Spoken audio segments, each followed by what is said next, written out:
Una vera bomba è esplosa questa sera a Napoli, e i tifosi sono già in allerta. Siamo tornati con un altro aggiornamento caldo, decisivo ed emozionante sul nostro amato Napoli, e lo sapete. Qui le informazioni arrivano direttamente dal dietro le quinte, con tutti i dettagli che i tifosi azzurri vogliono sentire. Prima di immergerci in questa novità che potrebbe consolidare il quinto acquisto del club in questa finestra estiva, lasciate il vostro like, iscrivetevi al canale e attivate il campanellino, perché i prossimi giorni saranno molto movimentati sul mercato e non vorrete perdervi nessun aggiornamento. Ora tenetevi forte, perché sta arrivando un importante rinforzo. Il direttore sportivo Giovanni Manna sta per garantire il quinto acquisto della stagione per Antonio Conte.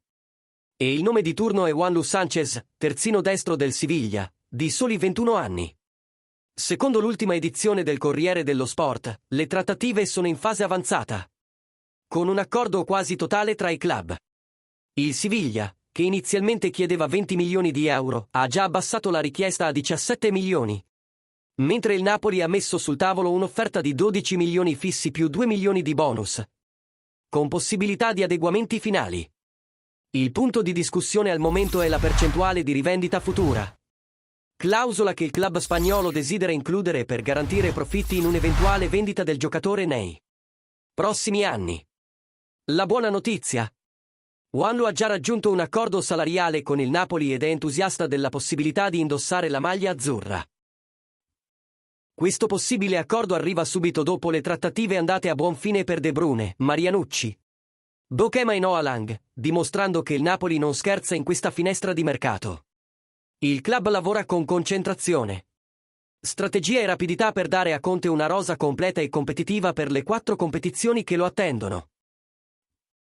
E Juanlu, con la sua velocità, il suo vigore fisico, la sua buona lettura difensiva e la sua qualità offensiva, è considerato il nome ideale per occupare la fascia destra in un sistema che richiede intensità totale.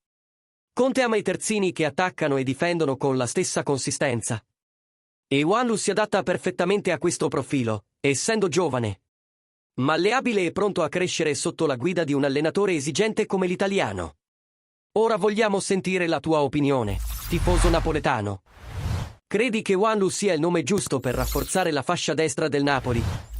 Pensi che valga l'investimento e che il club stia realizzando il mercato dei sogni?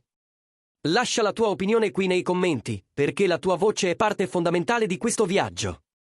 E naturalmente, se ti è piaciuta questa copertura speciale con informazioni direttamente dal Corriere dello Sport, lasciaci un super grazie e aiutaci a continuare a portare tutto, in esclusiva, agli appassionati del Napoli.